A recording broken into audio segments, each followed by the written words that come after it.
আজকে ইন্টিগ্রেশন আর MCQ solving এর ক্ষেত্রে আমার চেষ্টাটা থাকবে যে এখানে অনেক ধরনের এমসিকিউ দেখলাম। কিছু এমসিকিউ দেখলাম যে যেসব যেমন এই টাইপের একটা ফাংশন যদি এমসিকিউ দেওয়া হয় যে 1/x এর ইন্টিগ্রেশন, বললো যে অ্যান্সার কত হবে, অপশন দিল। এই ধরনের এমসিকিউ আসলে সলভ করা কিন্তু খুব একটা লাভ নেই, কারণ এগুলা প্রচুর বেশি প্র্যাকটিস করে আসছে আমরা। কারণ যে ধরনের ইন্টিগ্রেশনের এমসিকিউ গুলা ডিরেক্ট প্রবলেম বেস, যেগুলো আমরা রিটেনে প্রবলেম করে আসছি, ঠিক আছে, ওই রিটেন প্রবলেম গুলাকে হচ্ছে কি, যে রিটেন প্রবলেমের মধ্যে যেগুলো ছোট ছোট প্রবলেম ছিল ওগুলোকে এমসিকিউ হিসেবে দিচ্ছে। তো এই ধরনের কোনো প্রবলেম আজকে ক্লাসে আমি দেখাবো না। আমি আজকে ক্লাসে ওই টাইপের কিছু প্রবলেম দেখাবো যে প্রবলেম গুলা কিছুটা প্রপার্টিকে ব্যবহার করে করা লাগে, অথবা যেই প্রবলেমটা দেখতে মনে হইতেছে অনেক বড় হবে, অনেক হিউজ একটা ক্যালকুলেশন হবে, বাট এটা আসলে খুব সহজে ক্যালকুলেশন করা যায় বা অ্যান্সারটা অপশনের সাথে ম্যাচ করানো যায়, ওই টাইপের কিছু প্রবলেম নিয়ে আজকে ক্লাসটা করবো, ঠিক আছে। আর বাকি এমসিকিউ গুলো তোমরা চাইলে বই থেকে দেখে নিতে পারবা, ওগুলাতে আশা করি তোমাদের সমস্যা হবে না। তোমাদের যে টাইপের এমসিকিউ প্রবলেম হওয়ার কথা ওগুলা নিয়ে বেসিক্যালি আলোচনা করবো। তো আর কথা না বলে শুরু করি। একটু সহজ এমসিকিউ থেকে শুরু করি। ধরো প্রথম একটা এমসিকিউ চট্টগ্রাম ইউনিভার্সিটিতে আসছিল, দেখো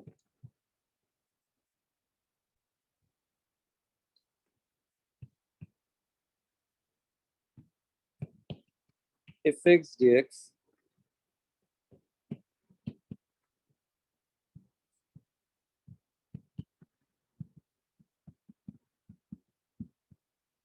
ঠিক আছে। অপশনটা এখানে প্রশ্নটা ছিল এরকম যে এটা খুব সহজ, বলছে যে কি এফএক্স একটা ফাংশন, তুমি জানো না এই ফাংশনটা কত, কিন্তু তুমি জানো যে এই ফাংশনটাকে ইন্টিগ্রেশন করলে এই জিনিসটা আসে।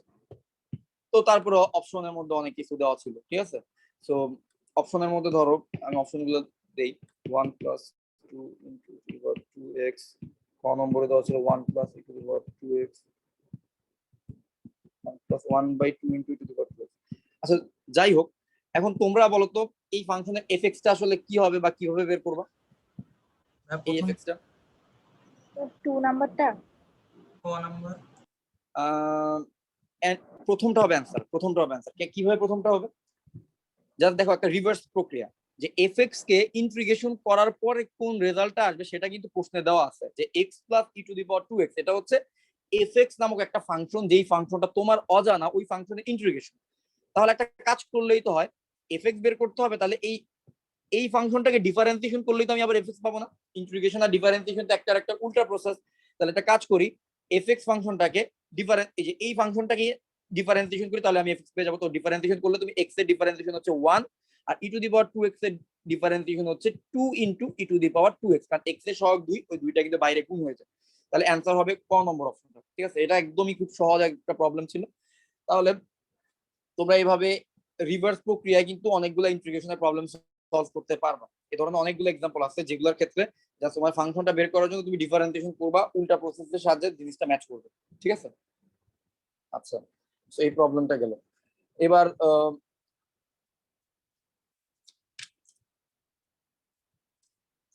ধরো ডিইউতে 2017-18 একটা প্রবলেম আসছিল, খুবই easy. dx divided by x into root over x square minus 1, ঠিক আছে, fx প্লাস cx। তাহলে 1/x into root over x square minus 1 কে ইন্টিগ্রেশন করলে fx আসতেছে। তারপরে হচ্ছে অপশনগুলোতে দেওয়া ছিল, তাহলে fx টা কত হবে? sin x হবে। fx টা কি sin ইনভার্স x হবে, নাকি cos x হবে, নাকি 4 নম্বর একটা অপশন ছিল sec ইনভার্স x হবে, ঠিক আছে। এই চারটা অপশন ছিল। আর তোমাদের কাছে কি মনে হয় কোনটা হওয়া উচিত? sec inverse x। কেন sec ইনভার্স x? কারণ এই sec ইনভার্স x কে যদি ডিফারেন্সিয়েশন করি তাহলে আমি পাচ্ছি 1/x into root over x square minus 1। আর যেহেতু প্রশ্নে বলছে 1/x into root over x square minus 1 এর ইন্টিগ্রেশন হচ্ছে fx, তার মানে fx টা কিন্তু sec ইনভার্স x এ হইতে হবে। কারণ এই জিনিসের ইন্টিগ্রেশন যদি fx হয় তাহলে fx টাকে এমন একটা ফাংশন হওয়া লাগবে যার ডিফারেন্সিয়েশন আবার এই জিনিসটা হবে 1/x into root over x square minus 1। তো আমরা জানি sec ইনভার্স x এর ডিফারেন্সিয়েশন হচ্ছে এইটা, তার মানে fx sec ইনভার্স x হবে। এটা ডিউতে 17-18 সালে আসলে খুবই ইজি একটা প্রবলেম। আমি আস্তে আস্তে কঠিন প্রবলেমের দিকে যাব, তো এখন একটু ওয়ার্ম আপ করতেছি। আচ্ছা, এবার ডিউতে 16-17-তে আসা একটা প্রবলেম দেখো। এটা কি তোমরা ক্যালকুলেশন করে করবা নাকি একটু লজিক খাটা করবা? একটু দেখো, 16-17-তে আসছিল ঢাকা বিশ্ববিদ্যালয়। প্রবলেমটা হচ্ছে y is equal two x y is equal to 0 রেখাদ্বয় এবং x square plus y square is equal to 16 এই বৃত্ত দ্বারা রেখাদ্বয় আর এই বৃত্ত দ্বারা প্রথম চতুর্ভাগে আবদ্ধ ক্ষেত্রের ক্ষেত্রফল প্রথম চতুর্ভাগে আবদ্ধ ক্ষেত্রের ক্ষেত্রফল কত হবে, ঠিক আছে? সো এই জন্য অনেক সময় বলি যে গ্রাফ জিনিসটা কিছুটা সময় কাজে লাগে। তোমরা একটু জাস্ট চিন্তা করো যে এই ব্যাপারটা তুমি কিন্তু চাইলে ম্যাথ হিসেবে করতে পারবা, জিনিসটা ম্যাথমেটিক্যালি জিনিসটা বের করতে পারবা, বাট তোমার আসলে ডিউতে তোমার সময় কতটুকু সময় থাকে 40 সেকেন্ড বা আর একটু কম। 40 সেকেন্ড মানে হচ্ছে জাস্ট প্রশ্নটা পড়তেই 10 সেকেন্ড চলে যায়, আর 30 সেকেন্ডের মধ্যে তোমার অ্যান্সার করা লাগবে। তুমি যদি এখানে 2 মিনিট সময় যদি প্রশ্ন করতে তোমার 2 মিনিট সময় যদি এখান থেকে নিতে পারে, তার মানে তুমি আরো 2টা কোশ্চেনের অ্যান্সার কিন্তু করতে পারবা না, ঠিক আছে? মিনিমাম টাইমের মধ্যে অ্যান্সার করার চেষ্টা করতে হবে। তো এখন একটা জিনিস চিন্তা করো, x square plus y square is equal two 16। এটা একটা বৃত্ত, আমরা বৃত্ত চ্যাপ্টারে পড়ে আসছি। এই বৃত্তের ব্যাসার্ধ হচ্ছে 4। আচ্ছা, তাহলে এরকম একটা বৃত্ত আমি আঁকলাম। এখন বলো তো y is equal two x, এটা কেমন সরল রেখা, এটা কিভাবে যাবে? y is equal two x, এই সরল রেখাটা কি তোমরা চিনো? y is equal two x, exactly. এটা কিন্তু একটা মূল বিন্দুগামী সরলরেখা। এবং আরেকটা ব্যাপার হচ্ছে গিয়ে আমরা যদি সরলরেখার যে একটা আদর্শ ইকুয়েশন আছে y is equal to mx plus c, এটার সাথে যদি কম্পেয়ার করি তাহলে আমরা দেখতে পাচ্ছি যে এই সরলরেখার c কিন্তু 0, c 0 হইলে এই সরলরেখাগুলো মূল বিন্দুগামী হয়। এবং এট দ্য সেম টাইম এই সরলরেখার m এর জায়গায় কিন্তু কিছু নাই, তার মানে m এর জায়গায় হচ্ছে 1 আছে। তাহলে এই সরলরেখার ঢাল হচ্ছে 1। কোনো কিছু ঢাল যদি 1 হয়, আমরা কিন্তু জানি ঢাল মানে হচ্ছে tan থিটা। তো tan theta is equal two যদি 1 হয়, তাহলে থিটা ইজ ইকুয়াল টু কত হবে? tan inverse 1। আর tan ইনভার্স 1 মানে কিন্তু 45 ডিগ্রি। তোমরা ক্যালকুলেটর বসা দেখবে tan ইনভার্স 1 হচ্ছে 45 ডিগ্রি বা পাই বাই 4।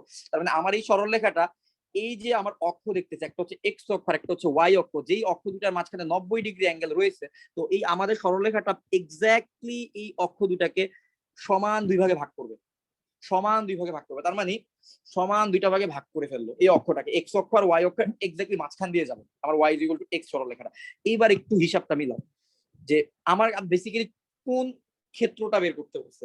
আমাকে বলছে প্রথম চতুর্ভাগ, তাহলে প্রথম চতুর্ভাগের ক্ষেত্র বের করতে বলছে। তাহলে ধরলাম প্রথম চতুর্ভাগের মধ্যে এই পুরা রিজিয়নটা আছে। এখন কি পুরা রিজিয়নটা বের করতে বলছে? না, এই পুরা ব্লু রিজিয়নটা কিন্তু আমার বের করতে বলে নাই, বলছে কি y is equal two x এবং এই বৃত্ত দ্বারা আবদ্ধ ক্ষেত্রফলটা বের করতে বলছে। তাহলে দেখো তো y is equal two x, এই সরলরেখাটা কিন্তু প্রথম চতুর্ভাগকে 2টা অংশে ভাগ করে ফেলছে, ঠিক আছে? এই চতুর্ভাগটাকে কিন্তু 2টা অংশে ভাগ করে ফেলছে। তো 2টা অংশে ভাগ করলে যে এই দেখো বাম পাশে একটা অংশ, এইটা আবার ধরো এই পাশে আরেকটা অংশ, এইটা। তোমরা কি বলতে পারবা এই যে রেড রিজিয়নটা আর হলুদ রিজিয়ন বা সবুজ যেটাই হোক, তো এই দুইটা রিজিয়নের ক্ষেত্রফল কি সেম হবে না? তাহলে দেখো তো, চিন্তা করে বলো তো, যেহেতু সমান 2 ভাগে ভাগ করছে, তাহলে কি ক্ষেত্রফল সেম হবে না? এই সরলরেখাটা এই বৃত্তের প্রথম চতুর্ভাগকে 2টা সমান 2টা ভাগে ভাগ করলো না? তাহলে এখন আমার টার্গেটটা কি? আমি যদি ম্যাথমেটিক্যালি করতে চাই, তাহলে আমাকে যেটা করতে হবে, এই বৃত্তের ক্ষেত্রফলের ইকুয়েশন থেকে y is equal two x এর ইকুয়েশনটাকে বিয়োগ করতে হবে, বিয়োগ করে আমার এই ছেদবিন্দুটা বের করতে হবে, ছেদবিন্দু বের করে 0 থেকে ওই রেঞ্জের মধ্যে ইন্টিগ্রেট করতে হবে, তাই তো? ইন্টিগ্রেট করলে আমি তার অ্যান্সারটা বের করতে পারবো, বাট এত টাইম তো নাই। তাহলে আমি একটা কাজ করতে পারি, সেটা হচ্ছে x square plus y square is equal two 16।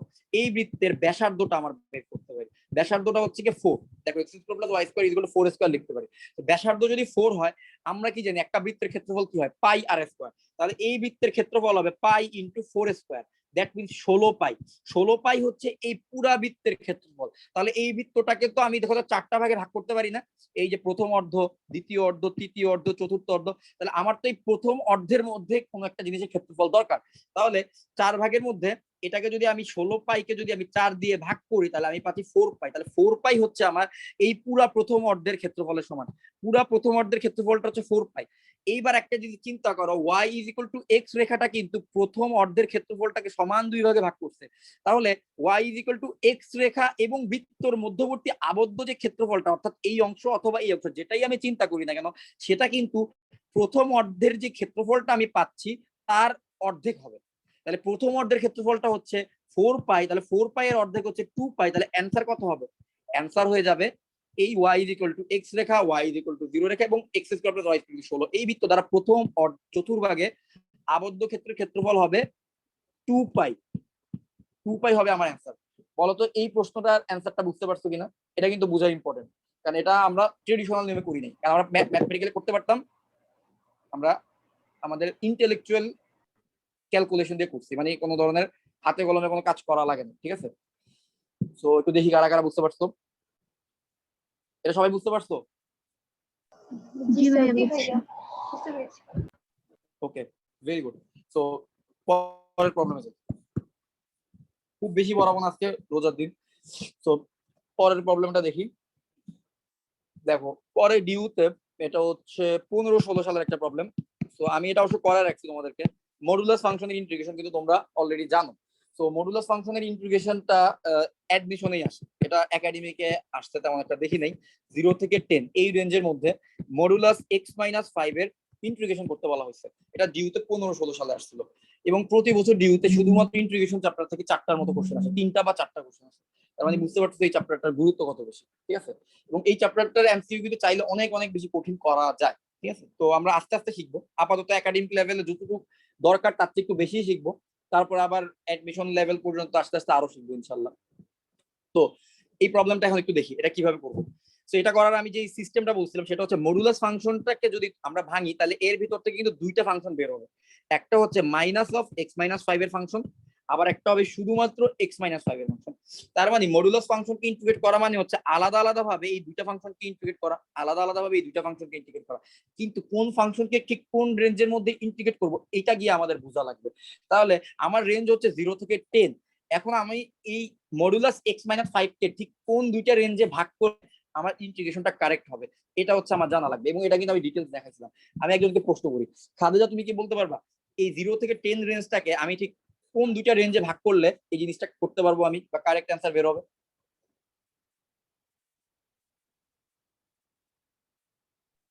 মনে নাই ভাইয়া। আচ্ছা দেখো, আমি এটা তোমাদের আমি জন্য বলি? বলতেছি মডুলাস এক্স। হ্যাঁ অবশ্যই বলো। নিচে 0, 5 আর তারপরে হচ্ছে 5 আর 10।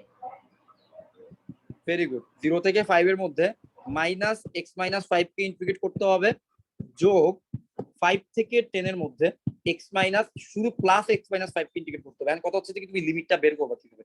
তোমার মডুলাসের ভিতরে যেই ফাংশনই দেওয়া থাকুক না কেন, যেই ফাংশনই দেওয়া থাকুক না কেন, খাদিজা তুমি যদি এই জিনিসটা বুঝতে না পারো, তুমি ডিটেইলস বোঝার জন্য তুমি আমার এয়ার ভিডিওটা দেখতে পারো, লাস্ট চ্যাপ্টারের আগের চ্যাপ্টারের শেষ ভিডিওটা, ঠিক আছে? ওই ভিডিওর মধ্যে মডুলাস ফাংশন এবং কিছু প্রপার্টি নিয়ে আলোচনা করছিলাম। তো মডুলাস ফাংশনের ভিতরে কে আছে আমি সেটা আগে দেখবো। মডুলাস ফাংশনের ভিতরে আছে x-5, তাহলে x-5 কে আমি 0 ধরবো। x-5 কে 0 করতে হইলে আমার x এর ভ্যালু কত হওয়া লাগে? x-5 যদি 0 হয় তাহলে পরের লাইন আমি লিখতে পারি x = 5।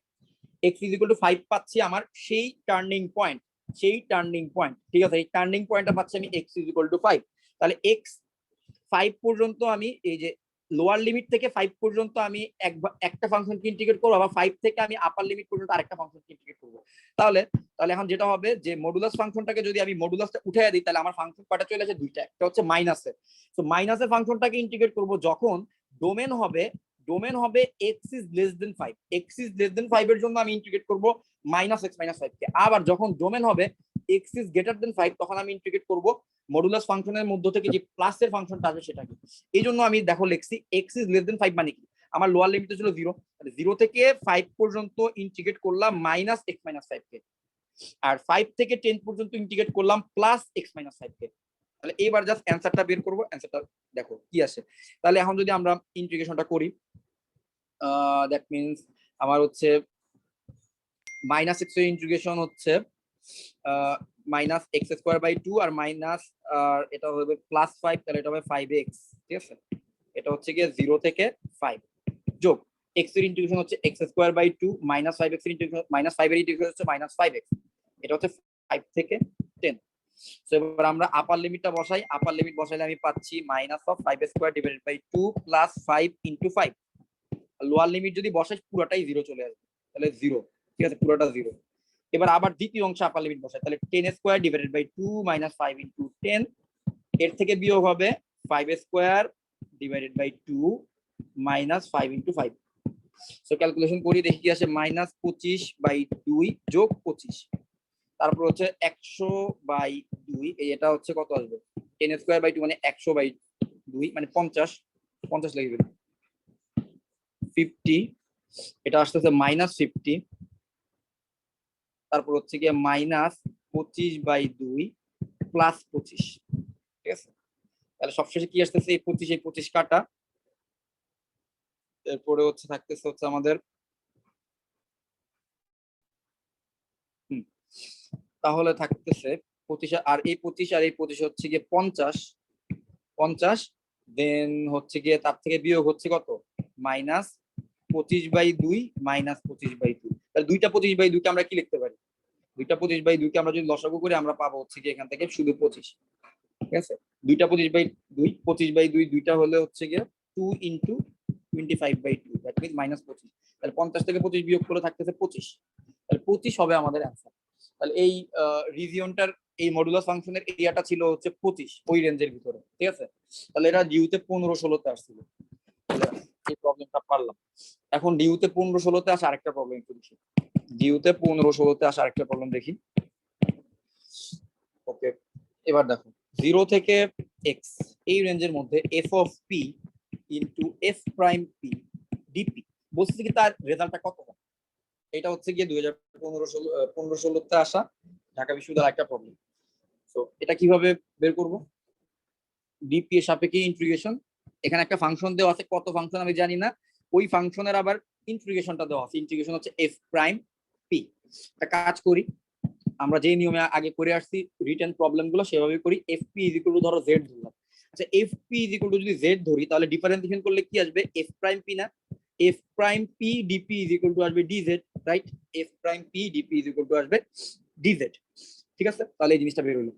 তাহলে এখন বলো তো f প্রাইম p dp এর জায়গায় তুমি কত বসায় দিবা, f প্রাইম dp এর জায়গায় তুমি বসায় দিবা হচ্ছে গিয়ে dz, আর fp এর জায়গায় বসায় দিবা z, তাহলে z into dz, z into dz এর ইন্টিগ্রেশন কত হবে, z²/2। এইবার তুমি একটা কাজ করো, z এর জায়গায় z এর মান কত ছিল, fp ছিল না, fp, তাহলে z এর জায়গায় fp বসাও, তাহলে fp whole square divided by 2, আর লোয়ার লিমিট কত, লোয়ার লিমিট হচ্ছে 0 থেকে আপার লিমিট হচ্ছে কত, আপার লিমিট হচ্ছে গিয়ে x। তাহলে এবার যদি আমরা আপার লিমিট আর লোয়ার লিমিট বসে আমরা পাচ্ছি f অফ p এর জায়গায় x বসে যাবে x whole square divided by 2 minus f of 0 whole square divided by 2। তাহলে এটাই হয়ে গেল আমাদের অ্যান্সার। অপশনে এটাও ছিল, ঠিক আছে, অপশনে এই অপশনটাও ছিল, এটা ছিল থার্ড অপশনে, তো এটাই হবে আমাদের অ্যান্সার। সো বলো তো এই প্রবলেমটা বুঝতে পারছো কিনা, কিছুটা থিওরিটিক্যাল প্রবলেম, ঠিক আছে, এটা বুঝতে পারছো নাকি আবার একটু এক্সপ্লেইন করব। বুঝছি ভাইয়া। ওকে, তাহলে এই প্রবলেমটা তোমরা বুঝতে পারছো, এটাও মোটামুটি ইজি একটা প্রবলেম ছিল।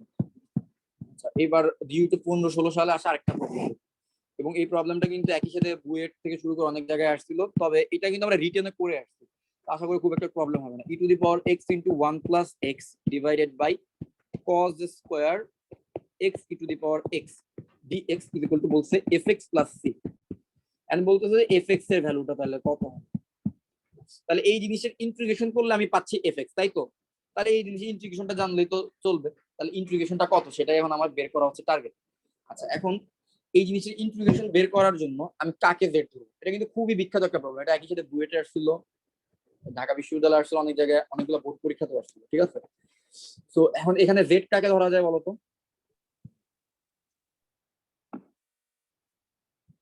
Any guess? x into e to the power x।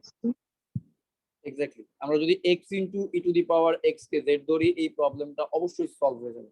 তাহলে x into e to the power x কে যদি z ধরি, ডিফারেন্সিয়েশন করলে কি আসবে, uv পড়বে, x কে রেখে e to the power x এর differentiation e to the power x যোগ e to the power x কে রেখে x এর ইন্টিগ্রেশন ডিফারেন্সিয়েশন হচ্ছে 1, আর রাইট হ্যান্ড সাইডে যদি ডিফারেন্সিয়েশন করি তাহলে dz কে dx এর সাথে কি করলে dz/dx, দেন আমরা যদি dx টাকে লেফট হ্যান্ড সাইডে গুণ দিয়ে দিই তাহলে আমরা পাচ্ছি e to the power x যদি কমন নেই e to the power x into 1 plus x dx is equal two dz।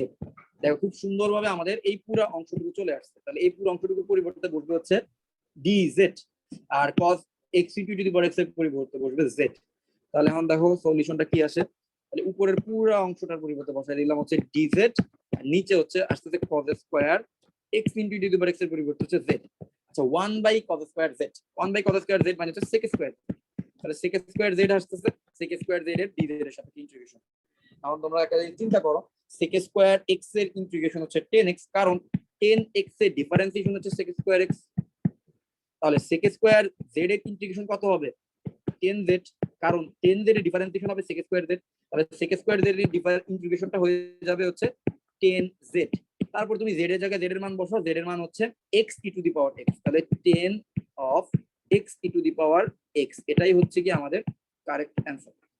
এই প্রবলেমটা আশা করি বুঝতে পারছো। এগুলো সম্ভবত আমরা রিটেনও করছিলাম, রিটেন ক্লাসগুলো যখন করতেছিলাম তখন মনে হয় টাইপের প্রবলেম আসছিল। তো এটা একই সাথে এমসিকিউর জন্য খুব ইম্পর্টেন্ট, ঠিক আছে? তো প্রবলেমটাও গেল, একটা প্রবলেম দেখি।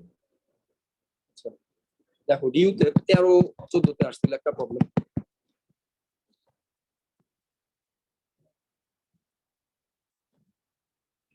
বলছে যে ধনাত্মক x এর মানের জন্য, ধনাত্মক x এর জন্য fx, capital f of x দিল হচ্ছে 1 থেকে x ln t dt। এখন তোমাকে বলছে capital f prime x is equal two কত, কি হবে অ্যান্সার?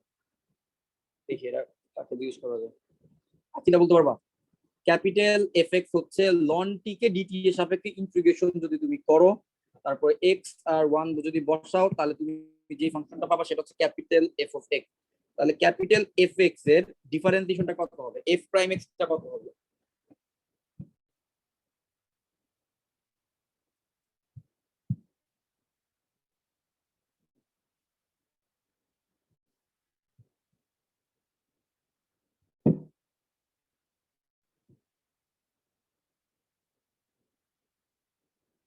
ভাইয়া আগে আকিদা, আচ্ছা দুহিন বলো তো, এটা পারবা? ভাই আগে এটাকে ইন্টিগ্রেশন করার পরে তারপর যে রেজাল্টটা বের হবে ওইটার কি ডিফারেন্সিয়েশন করতে হবে? আচ্ছা এক্স্যাক্টলি, তুমি যদি এই কাজটা করো তাহলে তুমি আমাদের ট্র্যাপে পড়ে গেছো। ঢাকা বিশ্ববিদ্যালয়ে আমারও বলছি তুমি জাস্ট সময় পাবা minus 30 ln সেকেন্ড। 1 কত হবে? ln t minus ln 1 t minus ln 1। আচ্ছা অ্যানসারটা ln x গেল ভুল। আচ্ছা ঠিক আছে, আমি বলতেছি, তুমি যদি এই জিনিস এই লনটিকে ইন্টিগ্রেশন করো, করার পরে লিমিট বসাও, বসানোর পরে যদি তাকে ডিফারেন্সিয়েশন করো, এক্স্যাক্টলি তোমার অ্যানসারটা কারেক্ট হবে, সেটা নিয়ে কোনো সন্দেহ নেই।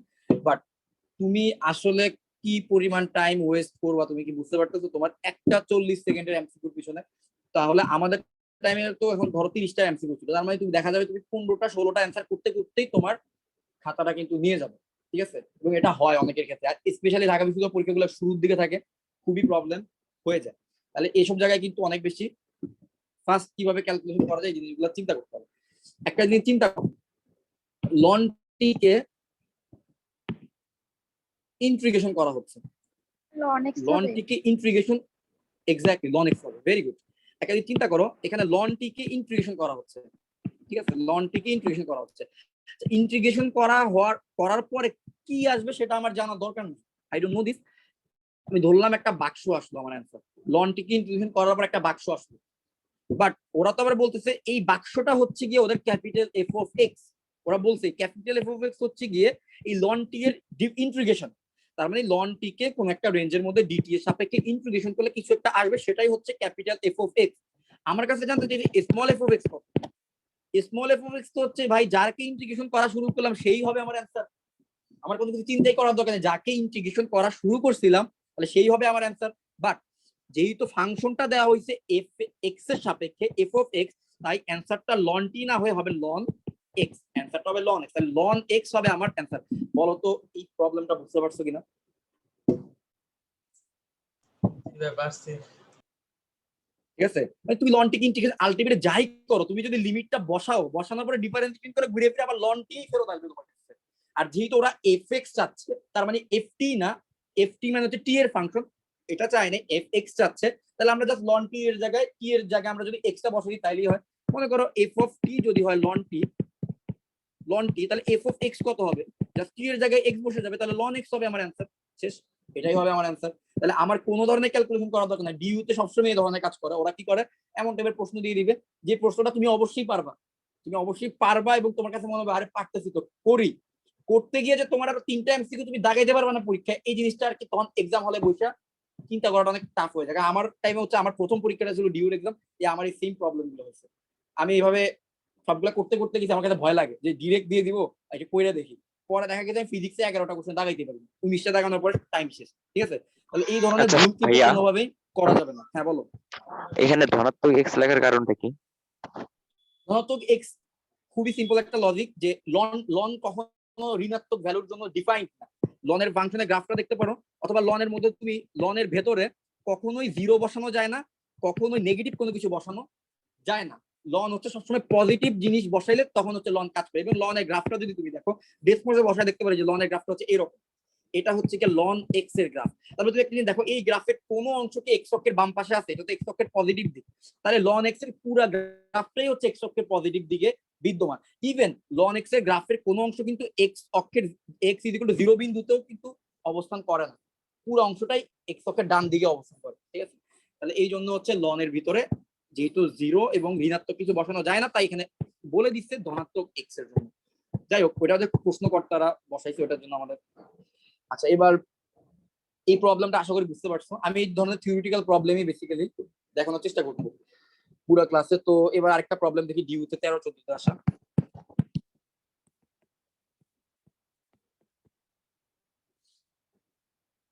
চিন্তা করো, একটা ফাংশন দিছে y is equal to minus root over a square minus x square. ঠিক আছে, বলছে যে কি y ইজ ইকুয়াল টু 0 দ্বারা আবদ্ধ ক্ষেত্রফল, আবদ্ধ ক্ষেত্রফল ক্ষেত্রফল কত? বলছে যে কি এই যে ফাংশনটা এবং y ইজ ইকুয়াল টু 0 দ্বারা আবদ্ধ ক্ষেত্রফল কত? আচ্ছা, তোমরা কি কেউ বলতে পারবা এই ফাংশনটা আসলে কার ফাংশন? এটা কার ফাংশন?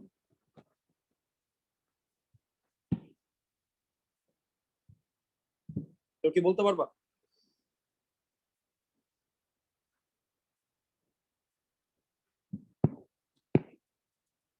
একটু চিন্তা করো তো, চিন্তা করে বলো তো, y is equal to minus root over a square minus x square, এটা তোমাদের পরিচিত একটা শেপের ফাংশন।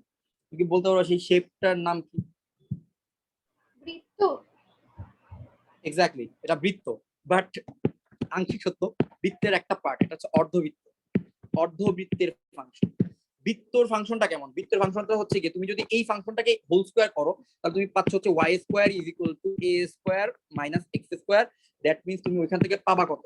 এখান থেকে তুমি পাবা হচ্ছে এক্স মাইনাস এক্স স্কয়ারটাকে এই পাশে নিয়ে আসলে আমি পাবো এক্স স্কয়ার যোগ y square is equal two a square. তার মানে এটা হচ্ছে a ব্যাসার্ধ বিশিষ্ট একটা বৃত্তের ইকুয়েশন। কিন্তু প্রশ্নে দেওয়া ছিল y is equal to minus root over a square minus x square, তাই এটা হচ্ছে একটা অর্ধবৃত্ত। আমি তোমাদেরকে আবার একটু দেখাই ফাংশনটা। বৃত্তের ফাংশন কিন্তু একটা ইমপ্লিসিট ফাংশন, ইমপ্লিসিট ফাংশন। এবং বৃত্তের ফাংশনকে যদি তুমি এক্সপ্লিসিট ফাংশনে কনভার্ট করতে যাও তখন কিন্তু দুইটা ফাংশন চলে আসে। একটা হচ্ছে y is equal to plus root over a square minus x square, আর একটা হচ্ছে y is equal to minus root over a square minus x square. এবার প্রত্যেকটা হবে এক একটা অর্ধবৃত্ত। তো দেখো তো টোটাল বৃত্তটা তো এরকম।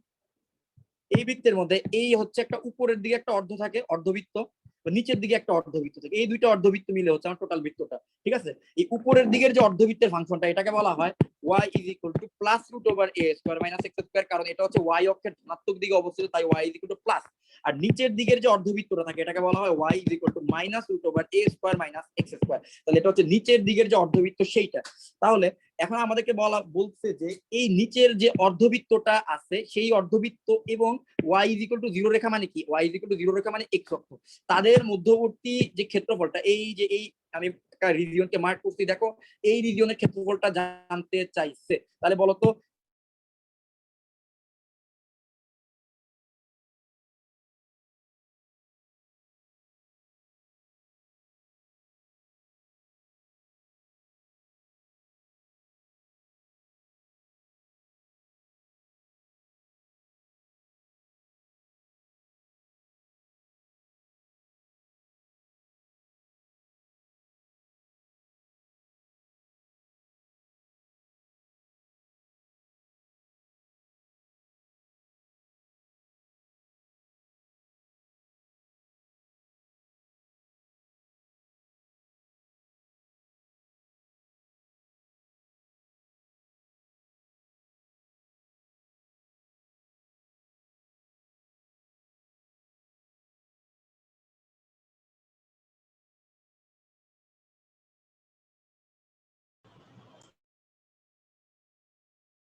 আচ্ছা এবার শোনা যাচ্ছে আমার কথা?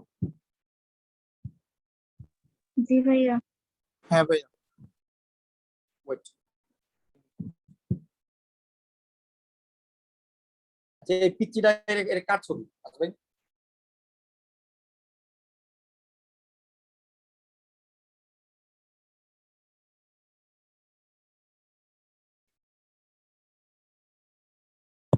আচ্ছা স্ক্রিনশট দিচ্ছি দেখো।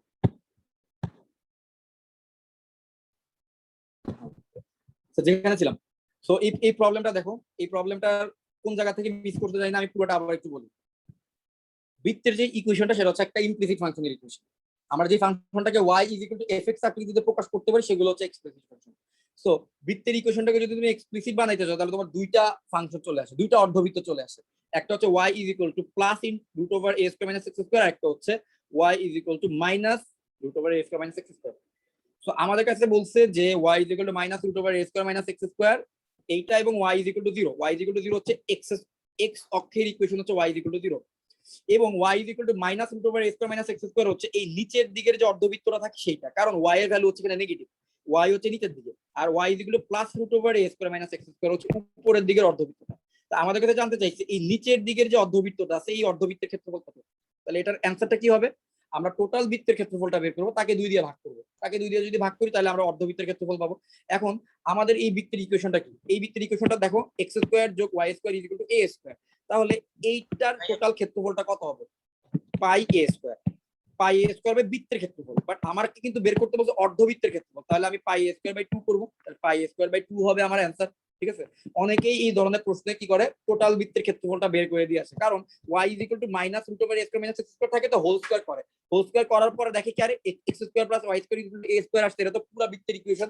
বাট আসলে তুমি x² + y² = a² নিয়ে আসছো কোত্থেকে? এটা তো তুমি y -√a² - x² থেকে নিয়ে আসছো। তার মানে এটা ছিল একটা অর্ধবৃত্ত, অর্ধবৃত্ত থেকে তুমি হোল স্কয়ার করে টোটাল বৃত্তটা নিয়ে আসছো। তার মানে তোমার স্টিল এটা টোটাল বৃত্তের ক্ষেত্রফল কিন্তু বের করলে চলবে না, তাহলে তোমার অর্ধবৃত্তের ক্ষেত্রফলটাই অ্যান্সারে আসবে। তাহলে এটার অ্যান্সার হবে πa² / 2। πa² হচ্ছে টোটাল বৃত্তের ক্ষেত্রফল, তাকে 2 দিয়ে ভাগ করলে আমরা এই অর্ধবৃত্তের ক্ষেত্রফলটা পাবো। তো একটু বলতো এই প্রবলেমটা বুঝতে পারছো সবাই? যখনই তাহলে এরকম y = দেওয়া থাকবে আমরা কি অর্ধবৃত্ত ধরে করব? হ্যাঁ এক্স্যাক্টলি, যদি বৃত্তটা যদি টোটাল এভাবে দেওয়া থাকতো x² + y² = a², তাহলে টোটাল বৃত্ত ধরে করবা। বাট যদি কোনো কারণে যদি একটা বৃত্তের ইকুয়েশন এক্সপ্লিসিট ফাংশন আকারে দেওয়া থাকে তাহলে তুমি ধরে নিবে এখানে টোটাল বৃত্তটা তোমাকে দেওয়া হয়নি, তোমাকে অর্ধবৃত্ত দেওয়া হয়েছে, কোনোভাবে কনফিউজ হবে না। এবং আমরা যখন ইন্টিগ্রেশন করছিলাম বৃত্তের, যখন আমাকে টোটাল বৃত্তের ক্ষেত্রফল বের করতে হতো তখনও কিন্তু আমরা এক্সপ্লিসিট বানায় নিছিলাম, এটাকে অর্ধবৃত্ত বানায় নিছিলাম, অর্ধবৃত্তের ক্ষেত্রফল বের করে তাকে 2 দিয়ে গুণ দিছি, অথবা অর্ধবৃত্তের অর্ধেক অংশ বের করে তাকে 4 দিয়ে গুণ দিছিলাম, এরকম করছি।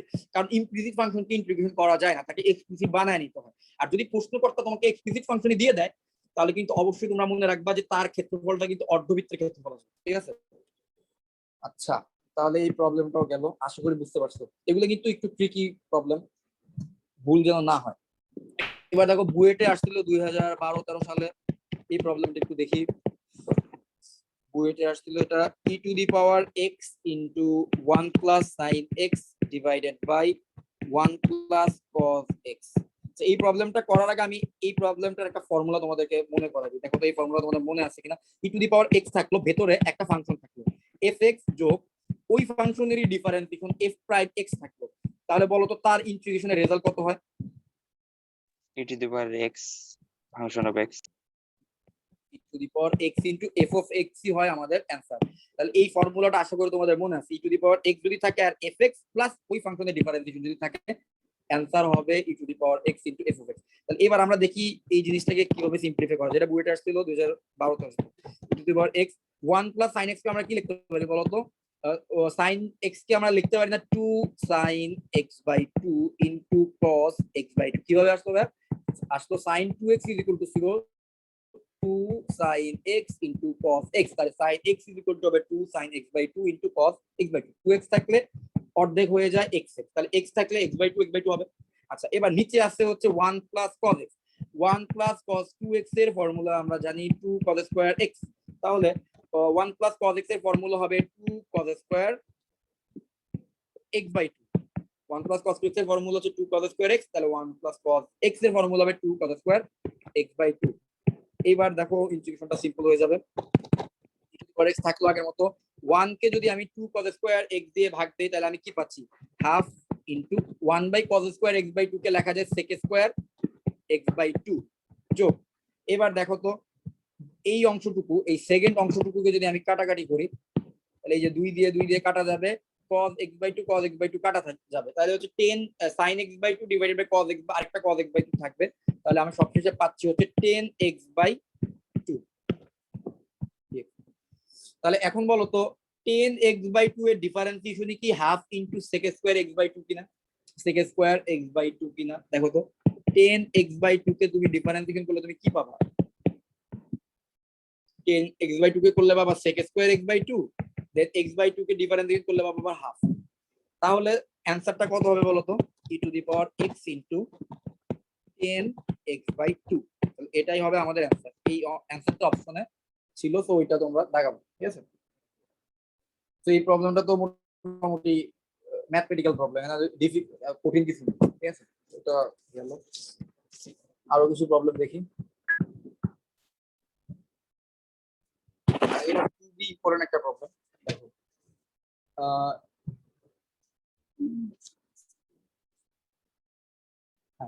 এই প্রবলেমটা ডিউতে আসছিল 16-17 সালে। এটা টোটালি একটা প্রপার্টি দিয়ে করতে হবে এই প্রবলেমটা, এবং এটা তুমি নরমালি ইন্টিগ্রেশনের রুলস টুলস শিখে কোনো লাভ নেই, কেন তুমি সলভ করতে পারবা না। এটা ডিউতে 16-17 সালে আসছে, ঠিক আছে? 16-17 সালে আসছিল। তো যারা তোমরা পড়ালেখা করো, আমি জানি তোমরা পড়া দেখা যাবে কি এটা করতে যাবা, আটকাবা, পরে আমার আবার মেসেজ দিবা, তাই আগে থেকে তোমাদের দেখায় রাখি। এমসিকিউটা কি 1 থেকে 4 এই রেঞ্জের মধ্যে fx dx = 5 ফাংশনটা দেয় না। এরপরে বলছে যে 0 থেকে 1 এর মধ্যে f of 3x plus 1 into dx = কত? দেখি কে বলতে পারবা যে এই প্রবলেমটা তোমরা পারবা, তোমরা কারো কি মনে হয় এটা কিভাবে করা যেতে পারে, কোনো আইডিয়া যদি থাকে?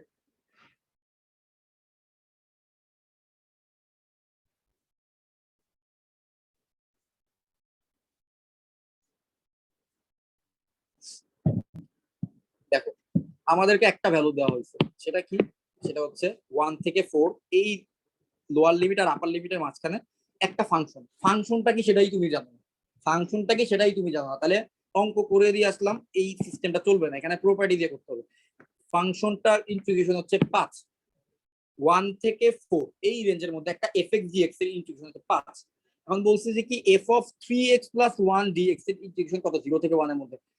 ঝামেলা না? আমি কিভাবে বুঝবো? আমি তো fx টাই জানি না, তাহলে f of 3x plus 1 কত হবে সেটাও জানি না, তাহলে যেই ফাংশনই চিনি না তার ইন্টিগ্রেশন কত হবে সেটা বলবো কিভাবে? এটা কিন্তু একটু ঝামেলা। তাহলে একটা কাজ করি, আমি 3x plus 1 কে z ধরি। কেন ধরতেছি একটু পরে বুঝবা। 3x plus 1 কে আমি z ধরি, তো z ধরলে এটা যদি ডিফারেন্সিয়েশন করি উভয় পাশে, তাহলে এটা আসতেছে কত? দেখো তো 3 dx = dz, 3 dx = আসতেছে হচ্ছে dz, তাহলে dx = আসতেছে 1/3 into dz। আচ্ছা এটা গেল। এখন যেহেতু আমি লিমিট চেঞ্জ করছি, তাহলে যেহেতু আমরা ফাংশনটা চেঞ্জ করলাম, x কে z এ নিয়ে গেলাম, তাহলে আমরা z এর লিমিটটা একটু দেখার চেষ্টা করি কত আসে। x এর লিমিট হচ্ছে 0 থেকে 1, তাহলে আমরা একবার একটু দেখি x এর লিমিট যখন আমি 0 বসাই তখন বলো তো z এর লিমিট কত হবে? x এর লিমিট যখন তুমি 0 বসাবা z এর লিমিট কত হবে? -1 আবার চিন্তা করে বলো -1 কি হবে? 1 এক্স্যাক্টলি, x এর z এর লিমিট হবে 1। আবার বলো x এর লিমিট 0 থেকে 1, তো তাহলে x এর লিমিট যখন 1 হবে তাহলে z এর লিমিট কত? 4 4। Very good. প্রবলেমটা খুবই ইন্টারেস্টিং প্রবলেম, এবং আমাদের হচ্ছে ভার্সিটিতে এরকম থিওরিটিক্যাল প্রবলেমই বেশি থাকে, আমাদের ইন্টিগ্রেশন মানে করার প্রবলেম থাকে খুব কম, ঠিক আছে? দেখো প্রবলেমটা দেখো কিভাবে করা যায়। হ্যাঁ, এবার একটা কাজ করি, এই ফাংশনটাকে আমরা ফাংশনই কিন্তু জানি না, কিন্তু তারপর আমি তার ইন্টিগ্রেশন বলতে পারবো। ফাংশনই জানি না তাও ইন্টিগ্রেশন বলতে পারবো। দেখো তাহলে এবার আমরা সবকিছু চেঞ্জ করি, 3x plus 1 এর পরিবর্তে কাকে বসাবো? 3x plus 1 এর পরিবর্তে z বসবে, তাই তো? তাহলে fz, ডিএক্স এর পরিবর্তে কত বসবে 1/3 ইন্টু ডিজেড, তাহলে 1/3টাকে একটু বাইরে রাখতে পারি, তাহলে 1/3 ইন্টু ডিজেড। আর লিমিটটা 0 এর জায়গায় কত বসবে 1, লিমিটটা 4 এর জায়গায় কত 1 এর জায়গায় কত বসবে 4, তাহলে লিমিটও চেঞ্জ করলাম, সবকিছু চেঞ্জ করলাম। আচ্ছা এইবার আমাকে একটা জিনিস বলো, তোমাদের একটা প্রপার্টি আমি শিখাই নাই, তো আমি তারপরে ওই প্রপার্টিটা আমি তোমাদের প্রবলেমের মাধ্যমে দেখাই। ধরো এক্স কে ডিএক্স এর সাপেক্ষে ইন্টিগ্রেশন করলাম, ঠিক আছে, এক্স কে ডিএক্স এর সাপেক্ষে ইন্টিগ্রেশন করলাম এবং 0 থেকে 1 একটা লিমিট দিলাম, আবার জেড কে ডিজেড এর সাপেক্ষে ইন্টিগ্রেশন করে 0 থেকে 1 একটা লিমিট দিলাম। আচ্ছা আমাকে বলো তো এই দুইজনের ইন্টিগ্রেশনের রেজাল্ট কি সেম হবে কি হবে? সেম হবে ভাই। এক্স্যাক্টলি সেম হবে। তো ইন্টিগ্রেশন একটা প্রপার্টি আছে যে আমি যদি একটু করে দেখাই তাহলে তোমাদের বিশ্বাস হবে আরো। সো এক্স কে ডিএক্স এর সাপেক্ষে করলে x² 2 আসবে, তারপরে যদি আমরা লোয়ার লিমিট 0 আর আপার লিমিট 1 বসাই, তো আমরা লোয়ার আপার লিমিট বসালে 1² মানে হচ্ছে 1/2 মানে হাফ আসবে। আবার ওখানে করলে z²/2 দেন হচ্ছে 0 আর 1 বসাইলে আমরা পাচ্ছি হচ্ছে হাফ, তাহলে আমরা হাফই পাচ্ছি, ঠিক আছে, হাফ হচ্ছে দুইজনের ক্ষেত্রে। তাহলে একটা প্রপার্টি এমন আছে যে তুমি যদি এ থেকে বি ধরে নিলাম কোন একটা লিমিট হচ্ছে এ থেকে বি, এটার মধ্যে fx dx কে ইন্টিগ্রেশন করলে যা হবে এ থেকে বি এর মধ্যে fz dz কে ইন্টিগ্রেশন করলে একই রেজাল্ট আসবে। তাহলে কেন আমি এই প্রপার্টিটা আবার আনলাম এবার একটু দেখো। আমাদের 1 থেকে 4 এর মধ্যে fx dx এর রেজাল্ট কত? 1 থেকে 4 এর মধ্যে fx dx এর ইন্টিগ্রেশনের রেজাল্ট হচ্ছে 4। তাহলে fx dx এর ইন্টিগ্রেশনের রেজাল্ট যদি 1 থেকে 4 এই ইন্টারভালের মধ্যে 5 হয়, তাহলে 1 থেকে 4 এর মধ্যে fz dz এর ইন্টিগ্রেশনের রেজাল্ট কত হবে? 5ই হবে। তাহলে 1/3 ইনটু 5। এবং কেন 5 হবে সেটা আশা করি যে আমি এখানে একটা প্রমাণ দিলাম যে x কে dx এর সাপেক্ষে করো, z কে dz এর সাপেক্ষে করো, তাহলে তুমি একই রেজাল্ট পাচ্ছ। জাস্ট তুমি x কে করতেছো এখানে dx এর সাপেক্ষে আর এখানে z কে করতেছো dz এর সাপেক্ষে। আলটিমেটলি কিন্তু তোমার তো লোয়ার লিমিট আর আপার লিমিট সেম, তাই তুমি আলটিমেটলি তো ওই ইন্টিগ্রেশন করার পরে তার মধ্যে তো ওই লোয়ার লিমিট আর আপার লিমিট বসায় দিতেছো, তাহলে তোমার রেজাল্ট সবসময় একই আসবে। তাহলে আমাদের রেজাল্ট হয়ে যাচ্ছে 5/3। খুবই ইম্পর্টেন্ট এবং ইন্টারেস্টিং একটা প্রবলেম, এবং ডিউতে এই টাইপের প্রবলেমগুলো দেয়, মানে ঘুরে ফিরে ডিউতে সাস্টে এসব জায়গায় দেয়। সাস্টের কোডিং কিছু প্রবলেম দেয়, ও সাস্টের প্রবলেমগুলো রেখে দিচ্ছি, এগুলো আমি লাস্টে দিয়ে করবো, ঠিক আছে। সো এই প্রবলেমটা বুঝতে পারছো কিনা বলো তো? টোটাল প্রসিডিউরটা বুঝতে পারছো যে ফাংশনই দিল না, কিছুই দিল না, কিন্তু তুমি তারপরে ইন্টিগ্রেশনের রেজাল্টটা বের করতে পারবা বা কিভাবে করবা, টোটাল জিনিসটা ক্লিয়ার কিনা? ক্লিয়ার। ওকে ঠিক আছে, আশা করি সবাই বুঝতে পারতেছো। পরে যাই, আর একটা প্রবলেম দেখি। আচ্ছা দেখি এই প্রবলেমটা যদি তোমরা বুঝতে পারো, বুটেক্স এ সিমিলার টাইপের একটা প্রবলেম আসছিল, তোমরা যখন আমাকে বলবা অ্যানসারটা কত আসে, এটা কি ভালো একটা প্র্যাকটিস হয়ে যাবে এখানে ক্লাসেই। সো 0 থেকে 4 এই রেঞ্জের মধ্যে fx dx এর অ্যানসার হচ্ছে 6। হ্যাঁ, বের করতে বলছে, আমি যাকে জিজ্ঞেস করবো সে আমাকে অ্যানসারটা বলবো এটার। তোমরা একটু দ্রুত করার চেষ্টা করো। -1 থেকে 3 এই রেঞ্জের মধ্যে f of x plus 1 dx এর ইন্টিগ্রেশন কত এটা জানতে চাইছে। f of x plus 1 dx এর ইন্টিগ্রেশন কত হবে, আর এইটা দেওয়া আছে গিভেন, কিন্তু ফাংশন দেয়নি। এটা বুটেক্সে আসছিল 16-17 সালে বুটেক্সে।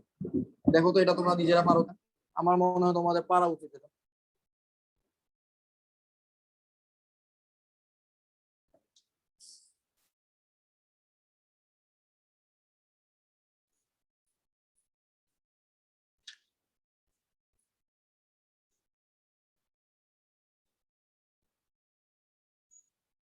আমাকে জাস্ট অ্যানসারটা বলবা, সবাই একটু করো।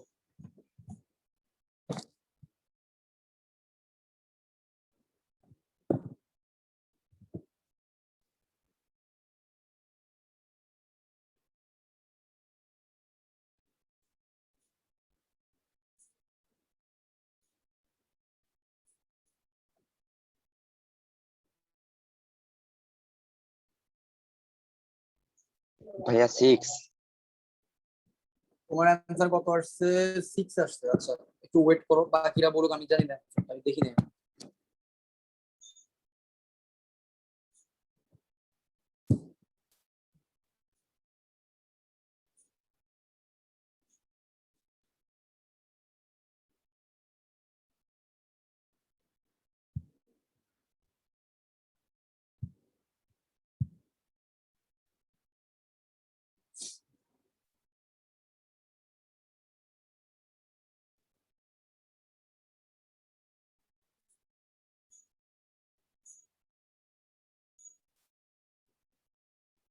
আর কারো কি হয়েছে?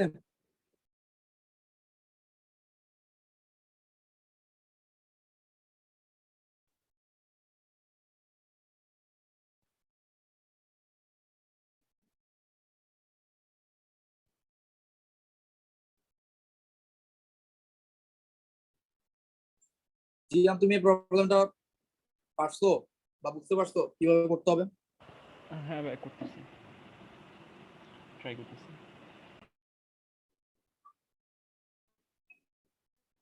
না 6 আছে। হ্যাঁ। 6 হবে। অ্যানসার 6 হবে, অ্যানসার 6 হবে, অ্যানসার 6 হবে, ঠিক আছে? সো তাহলে এটার অ্যানসার হচ্ছে 6, ঠিক আছে? তো এগুলো কিন্তু ভর্তি পরীক্ষা মাঝে মাঝে আসে, হ্যাঁ, স্পেশালি এমসিকিউ যেসব ইউনিভার্সিটি গুলোতে থাকে, তো এই হচ্ছে ব্যাপার। আচ্ছা, so ভর্তি পরীক্ষা সবসময় এমসিকিউ প্রিপারেশনটা একটু ডিফারেন্ট হয়, আর রিটেন যা ইঞ্জিনিয়ারিং এর প্রিপারেশনটা আরেকটু অন্যরকম। ইঞ্জিনিয়ারিং প্রিপারেশন হচ্ছে বইয়ের সব টাইপের অঙ্ক একটু দেখা লাগে, আর এমসিকিউর ক্ষেত্রে হচ্ছে অনেক বেশি টেকনিক্যালি চিন্তা করা লাগে, অনেক বেশি দ্রুত সলভ করার ক্যাপাবিলিটি থাকা লাগে। আচ্ছা, আমি আরো কিছু প্রবলেম দেখাই। সাস্টাস একটা প্রবলেম দেখাই, এটা এটা দেখি তোমরা কিভাবে চিন্তা করো প্রবলেমটা নিয়ে। ওর একটু কোডিং প্রবলেম দেয় ইউজুয়ালি। তো প্রবলেমটা দেখো, আলফা এর মান কত হলে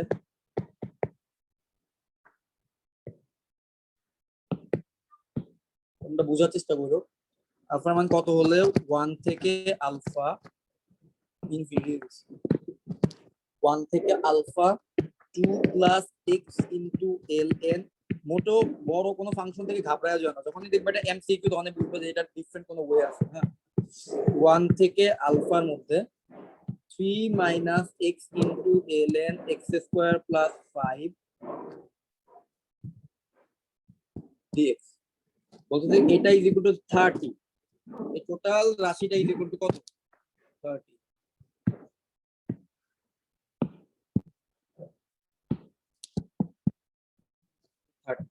বলতে আলফার মান কত হলে, মানে আপার লিমিটটা কত হলে এদের মান হচ্ছে 30 হবে। তাহলে এখন তোমরা কিভাবে করবে আমি জানি না, আমি দেখো জিনিসটাকে কিভাবে ভাঙতেছি দেখো। তাহলে ডিএক্স কাদের উপর কাজ করবে? 2 প্লাস 8 পুরো অংশটার উপর। তাহলে একটা কাজ করি, 1 থেকে আলফা 2 এর উপর হচ্ছে আমার ডিএক্স টা কাজ করবে, আবার 1 থেকে alpha x into l n x square plus 5 এর উপরও কিন্তু আমার ডিএক্স টা কাজ করবে, যোগ 1 থেকে আলফা 3 এর উপর আমার ডিএক্স টা কাজ করবে, মাইনাস 1 থেকে alpha x into l n x square plus 5 এর উপর আমার ডিএক্স টা কিন্তু কাজ করবে, ইজ ইকুয়াল টু 30। এখন একটা জিনিস খেয়াল করে দেখো, আমার x into l n x square plus 5 এর ইন্টিগ্রেশন করতে যাওয়ার কোনো দরকার নেই, কারণ এইখানে অ্যান্সার কিছু একটা আসবে, আমি জানি, যাই আসুক এইখানে কিন্তু আবার সিমিলার ফাংশনের ইন্টিগ্রেশন মাইনাস দিয়ে দেওয়া আছে।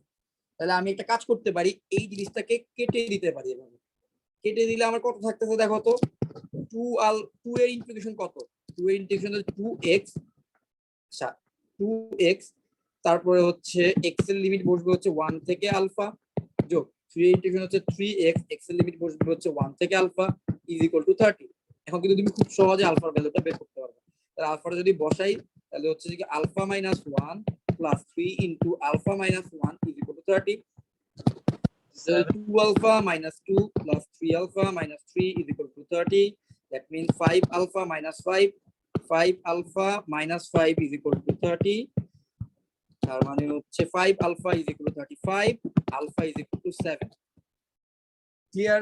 পুরো প্রবলেমটা আবার একটু খেয়াল করো, দেখতে অনেক বেশি জটিল মনে হয়। যে কেউ এই প্রবলেমটা প্রথমে দেখতে হবে, একটা এমসিকিউর মধ্যে এত বিশাল একটা ইন্টিগ্রেশন দিছে, হ্যাঁ, x into ln x square plus 5 এর ইন্টিগ্রেশন করতে হবে, আবার এখান থেকে আবার আলফার ভ্যালু বের করতে হবে। বাট যদি করতে যাও তখন দেখবা হয়তো বা এতটাও কঠিন না। সো এই প্রবলেমটা বুঝতে পারছো সবাই?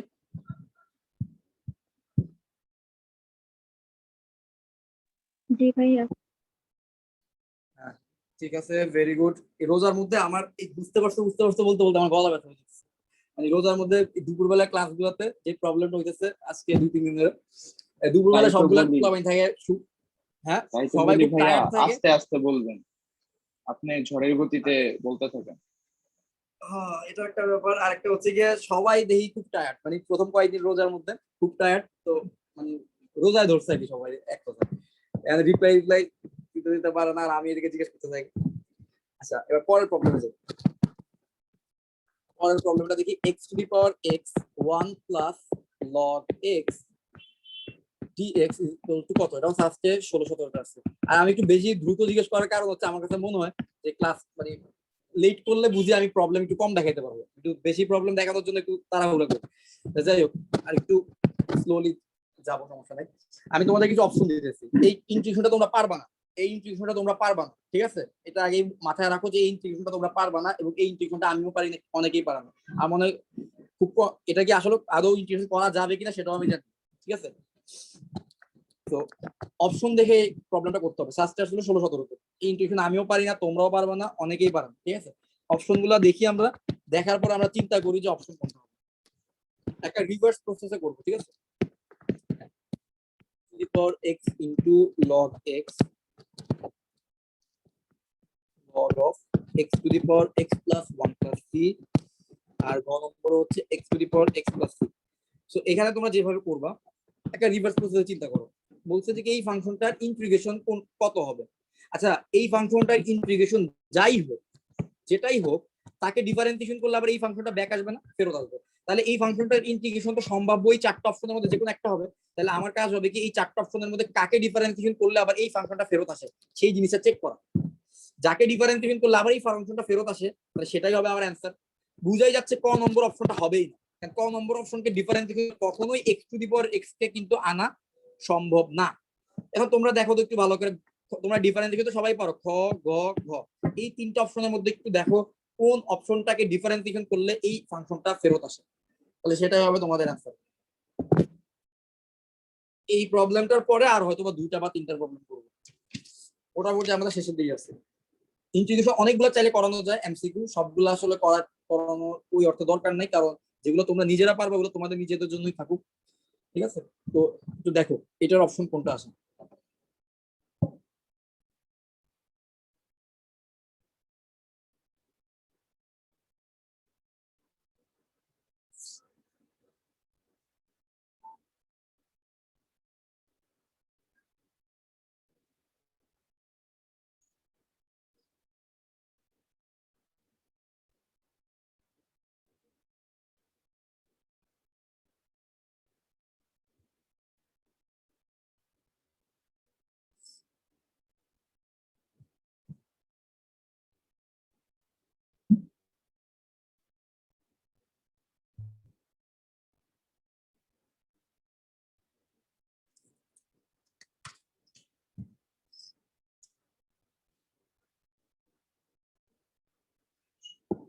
4 নম্বর অপশনটা একটু চেক করে দেখতে পারো, x two the power x এর ডিফারেন্সিয়েশন যদি কারো মনে থাকে x two the power x এর ডিফারেন্সিয়েশন কত আসে থাকে, ওইটা ডিফারেন্সিয়েশন সম্ভবত অ্যান্সার হয়ে যাবে কত। জি ভাইয়া 4 নাম্বারটা। 4 নম্বরটাই কিন্তু অ্যান্সার হওয়ার কথা। x two the power x এর ডিফারেন্সিয়েশনটাই অ্যান্সার।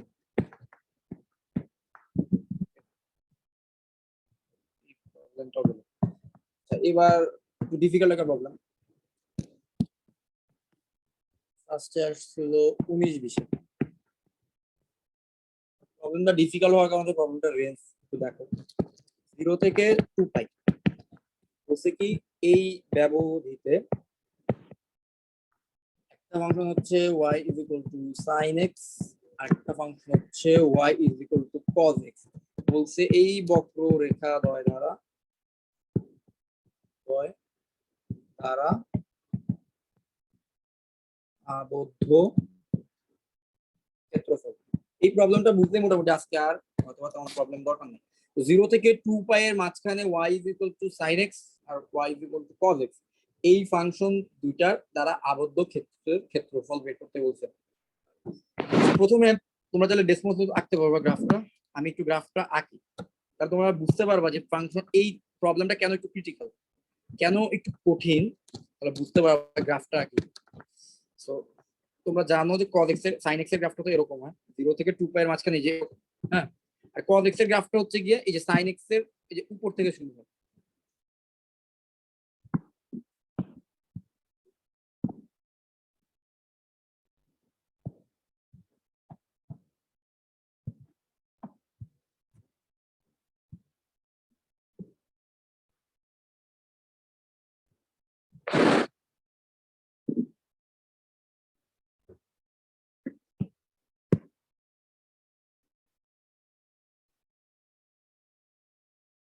আচ্ছা, ইয়া হচ্ছে কি সাইন এক্স এর গ্রাফটা একটু মার্কিং করি, যাতে 0 ডিগ্রি, 90 ডিগ্রিতে সাইনের মান হচ্ছে 1, দেন 180 ডিগ্রি, ঠিক আছে, দেন হচ্ছে 270 ডিগ্রিতে সাইন মান হচ্ছে গিয়ে -1, দেন হচ্ছে 360 ডিগ্রি, 360 ডিগ্রি।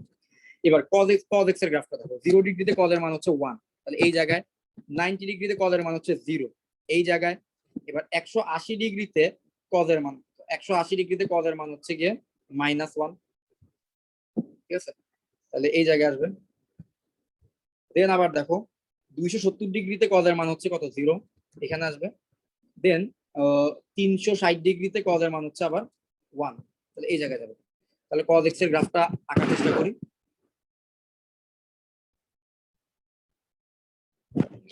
cos x এর গ্রাফ হবে এরকম। সো এইবার প্রবলেমটা একটু এবার বোঝার চেষ্টা করি। π/2 পাই, এটা হচ্ছে 2 পাই, ঠিক আছে, 2 পাই। এটা হচ্ছে গিয়ে sin x এর গ্রাফ, আর এটা হচ্ছে গিয়ে cos x এর। আর বলছে কি এই দুইটা বক্ররেখা দ্বারা আবদ্ধ ক্ষেত্রের ক্ষেত্রফল। তাহলে এখন একটা জিনিস চেষ্টা করি যে বক্ররেখা দ্বারা আবদ্ধ ক্ষেত্রের ক্ষেত্রফল গুলো তাহলে কেমন। সো প্রথমে একটা জিনিস দেখো, sin x cos x, আচ্ছা হ্যাঁ, দেখো তো এই যে জায়গাটা আমি যেটা মার্ক করলাম, এটা কিন্তু sin x আর cos x দ্বারা আবদ্ধ ক্ষেত্রের ক্ষেত্রফল, তাই না? sin x আর cos x দ্বারা আবদ্ধ ক্ষেত্রের ক্ষেত্রফল। তারপরে আবার একটা জিনিস দেখো, তারপরে আবার দেখো এই রিজিয়নটা একটু ডিফারেন্ট কালার দিয়ে দেখাবো, একটু কারণ আছে, এক একটা রিজিয়নে ঘটনা আসলে এক এক রকম হবে।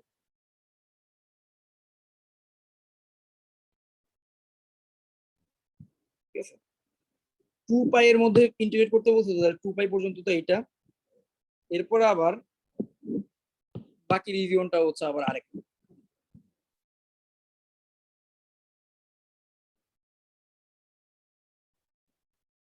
তিনটা রিজিয়ন মার্ক করলাম, ঠিক আছে।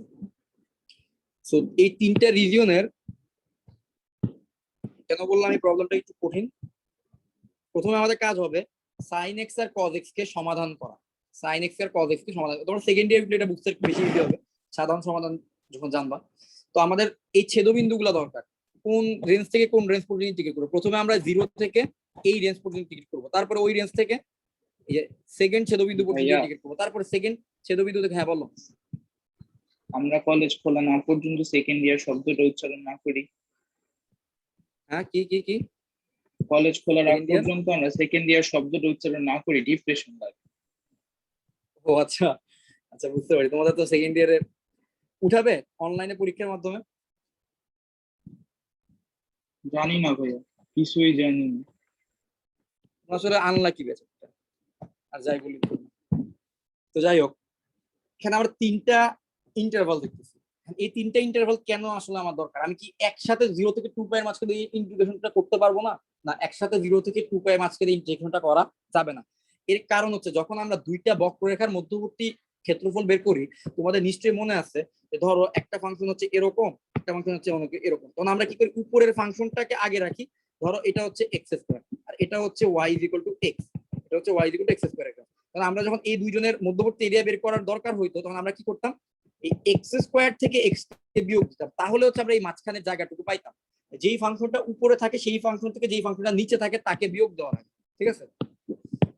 এখন সাইন আর কজ এর ক্ষেত্রে প্রবলেম হচ্ছে, দেখো তো প্রথম যে রিজিয়নটা আছে এই রিজিয়নের মধ্যে কজ হচ্ছে উপরে, সাইন হচ্ছে নিচে। প্রথম রিজিয়নের মধ্যে কজ এক্স থেকে সাইন এক্স কে বিয়োগ দিয়ে তাদের ইন্টিগ্রেশন করতে হবে কিছু একটা রেঞ্জের মধ্যে। তারপরে রিজিয়নে আবার দেখো সাইন এক্স হচ্ছে উপরে, কজ এক্স এর গ্রাফ হচ্ছে নিচে। পরের রিজিয়নে আবার আমাদের সাইন এক্স থেকে কজ এক্স কে বিয়োগ দিতে হবে, তাদের ইন্টিগ্রেশন করতে হবে। আবার এরপর আবার থার্ড রিজিয়নে দেখো কজ এক্স হচ্ছে আবার উপরে, সাইন এক্স হচ্ছে আবার নিচে। পরের রিজিয়নে আবার কি করতে হবে, কজ এক্স থেকে সাইন এক্স কে বিয়োগ দিতে হবে। তাহলে তিনটা রিজিয়ন আসছে না? তাহলে এখন একটা যে চিন্তা করো, তোমরা যে লাস্ট চ্যাপ্টারে যে ক্ষেত্রফল চ্যাপ্টারটা করছিলা, ওইখানে আমরা কি করতাম, ওইখানে আমাদের কি করা লাগতো, ছেদবিন্দু বের করা লাগতো না?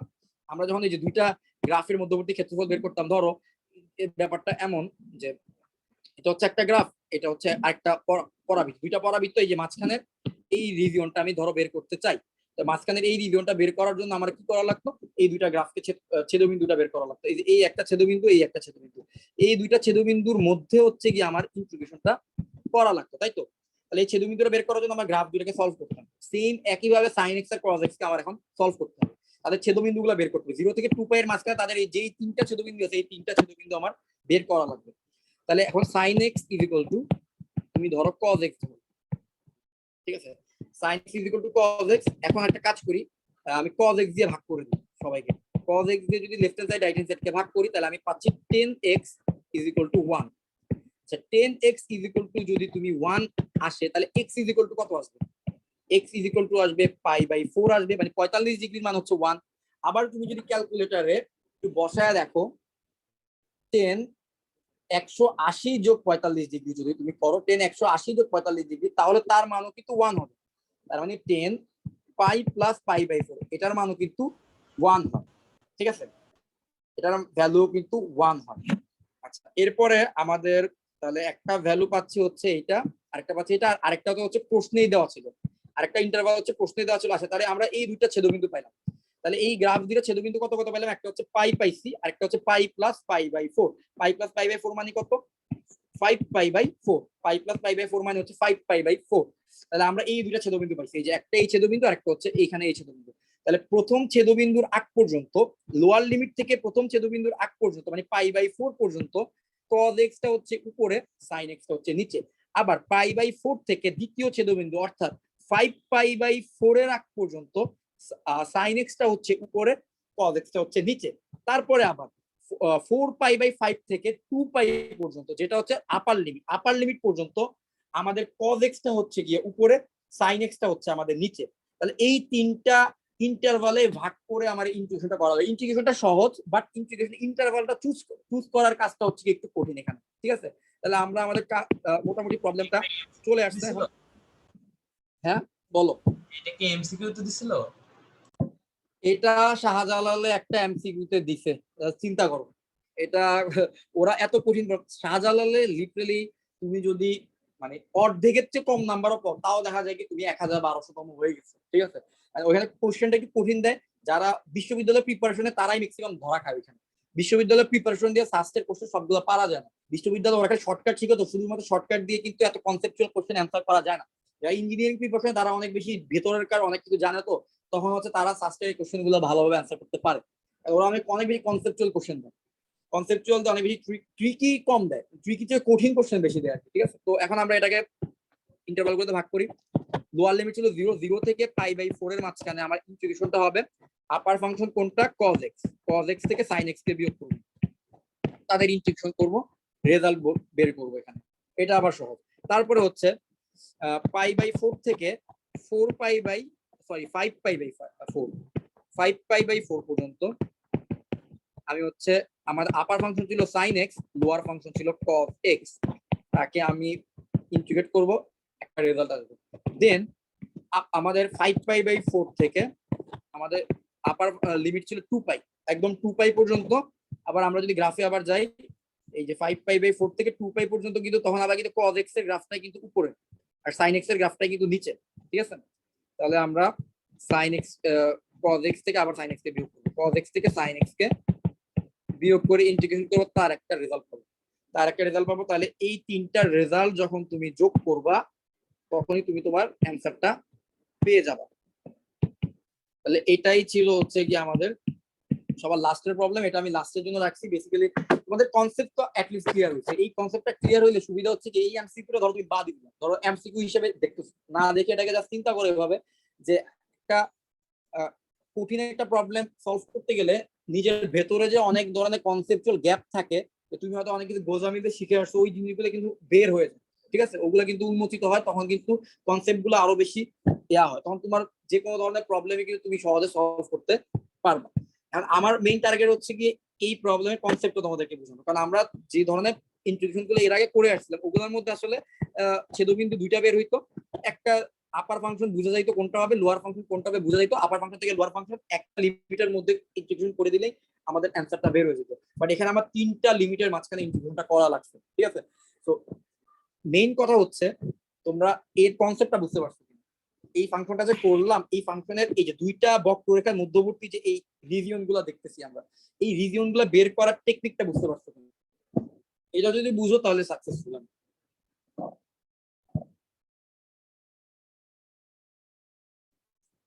কোনো প্রশ্ন আছে?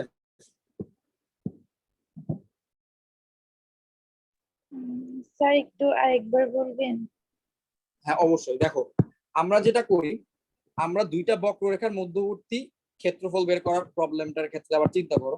ধরো আমরা আগে কিন্তু এই ধরনের প্রবলেম কিন্তু করে আসছি। এই ধরনের প্রবলেম কেমন, এই যে ধরো এই হচ্ছে একটা পরাবৃত্ত, এই হচ্ছে একটা সরলরেখা, কেমন দেয়া নাই? অবশ্যই দিচ্ছে যে y = x² আর y = এমন একটা সরলরেখা, তাহলে x হলো যে কি তাদের মধ্যবর্তী এই দুইটা বক্ররেখার মধ্যবর্তী ক্ষেত্রফল। তাহলে এই সরলরেখার এই বক্ররেখার মাঝে এরিয়াটা হচ্ছে কি এই ধরো এই রিজিয়নটা বের করা যখন লাগতো তখন আমরা কি করতাম, এই সরলরেখার এই বক্ররেখাটাকে সলভ করতাম। সলভ করলে এই y এর জায়গায় x বসিয়ে দিতাম, তাহলে x = x², দেন কমন নিতাম x - x² = 0, এরপর x কমন নিলে 1 - x = 0, দ্যাট x = 0, আর আরেকটা বের হইতো কত, x = 1।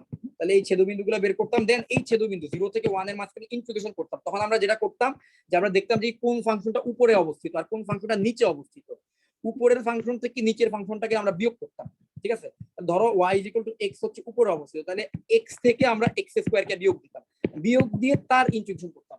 আগে তোমরা বলো তো তোমাদের এই নিয়মটা মনে আছে কিনা, যেটা আমরা লাস্ট চ্যাপ্টারের ইন্টিগ্রেশনে করে আসছি, তোমাদের এই টেকনিকটা মনে আছে কিনা, যে আমরা যে এক দুইটা বক্ররেখার মধ্যবর্তী ক্ষেত্রফলটা বের করতাম, যে মধ্যবর্তী এরিয়াটা বের করতাম, সেটা কিভাবে করতাম? আপার ফাংশন থাকতো একটা, আপার ফাংশন থেকে লোয়ার ফাংশনটাকে বিয়োগ দিতাম। আর লিমিট বের করার জন্য আমরা যেটা করতাম, লিমিট বের করার জন্য আমরা তাদেরকে সলভ করতাম, দুইটা ফাংশনকে সমাধান করলে তাদের ছেদবিন্দুগুলো বের হইতো, ওই ছেদবিন্দু পর্যন্ত আমরা ইন্টিগ্রেশনটা করতাম। এটা ছিল আমাদের প্রিভিয়াসলি লাস্ট চ্যাপ্টারের কনসেপ্ট। ওই কনসেপ্ট অনুযায়ী এভাবে করা যায়, আপার ফাংশন আর lower function. But sin x আর cos x এর মধ্যবর্তী এরিয়া বের করতে বলছে। প্রবলেম হচ্ছে আপার ফাংশন আর লোয়ার ফাংশন এখানে কনস্ট্যান্ট না, এখানে আপার ফাংশন আর লোয়ার ফাংশনের ব্যাপারটা খালি চেঞ্জ হয়। প্রথমে 0 থেকে π/4 মানে 45 ডিগ্রি পর্যন্ত আপার ফাংশন হচ্ছে cos x, আর লোয়ার ফাংশন মানে যে ফাংশনটা নিচে অবস্থিত সেই ফাংশনটা ছিল sin x। এরপর আবার π/4 থেকে যখন আমরা যাই 5π/4 অর্থাৎ 180 ডিগ্রি যোগ 45 ডিগ্রি যদি করি 225 ডিগ্রি পর্যন্ত, 5π/4 পর্যন্ত হচ্ছে আবার sin x হচ্ছে আপার ফাংশন, cos x হচ্ছে লোয়ার ফাংশন। দেন আবার 225 ডিগ্রি থেকে 360 ডিগ্রি পর্যন্ত আবার দেখা যায় কি cos x আবারও আপার ফাংশন, sin x আবারও লোয়ার ফাংশন। অলওয়েজ কিন্তু আপার ফাংশন থেকে লোয়ার ফাংশনটাকে বিয়োগ করে ইন্টিগ্রেশন করতে হবে। তাই আমাদের হচ্ছে তিনটা ইন্টারভালে ভাগ করা লাগছে। আর এই ছেদবিন্দুগুলো বের করার জন্য আমরা sin x = cos x ধরছি, তাদেরকে সমাধান করছি, সমাধান করে tan x = 1, যেই সব কোণের জন্য tan x = 1 ওই সব কোণগুলো বের করছি। দেখছি যে কি π/4 এর জন্য tan x = 1, আবার 5π/4 এর জন্য হচ্ছে tan x = 1 হয়, ঠিক আছে? আর এর পরের বড় বড় কোণ থাকতে পারে, তাদের জন্য tan x = 1, কিন্তু সেগুলো আমার বের করার দরকার নেই, কারণ আমার রেঞ্জটা হচ্ছে 0 থেকে 2π এর মাঝখানে। তো 0 থেকে 2π এর মাঝখানে tan x এর ভ্যালু 1 হইতে পারে শুধুমাত্র π/4 এর জন্য, আর হচ্ছে 5π/4 এর জন্য। এই দুইটা ভ্যালু ক্যালকুলেটরে বসালে তুমি tan θ = 1 পাবে, ঠিক আছে? তাহলে আমরা ওই দুইটা ইন্টারভালে ভাগ করলাম, তারপর হচ্ছে গ্রাফ থেকে আমরা দেখলাম 0 থেকে π/4 বা 45 ডিগ্রির মধ্যে cos x বড় ফাংশন, sin x ছোট ফাংশন, তো বড় ফাংশন থেকে ছোট ফাংশন বিয়োগ করে ইন্টিগ্রেশন।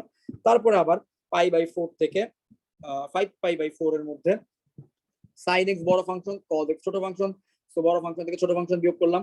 এরপর আবার cos x বড় ফাংশন, তো বড় ফাংশন থেকে নিচের ফাংশনটা বিয়োগ করলাম। তো এইভাবে করে হচ্ছে কি আমরা এই দুইটা ফাংশনের মধ্যবর্তী যে এরিয়াটুকু আছে, এই টোটাল এরিয়াটা, এটাকে আমরা হলুদ, সবুজ, লাল এই তিনটা রিজনে ভাগ করতে পারি। টোটালটা হচ্ছে আমার বের করা দরকার, এই টোটালটা বের করতে গিয়েই হচ্ছে আমার তিনটা আলাদা আলাদা লিমিটের মধ্যে আমার ইন্টিগ্রেশনটা করা লাগছে। তো এবার বলো তো তোমরা ক্লিয়ার কিনা, টোটাল কনসেপ্টটা বুঝতে পারছো যে কিভাবে? এই ধরনের প্রবলেম খুবই রেয়ার, তোমাদের আসবে না বোর্ড পরীক্ষায়।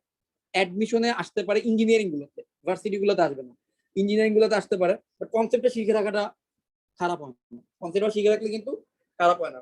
হ্যাঁ একটু তো ক্লিয়ার? হ্যাঁ বলো। জুম আউট করবেন? দেখো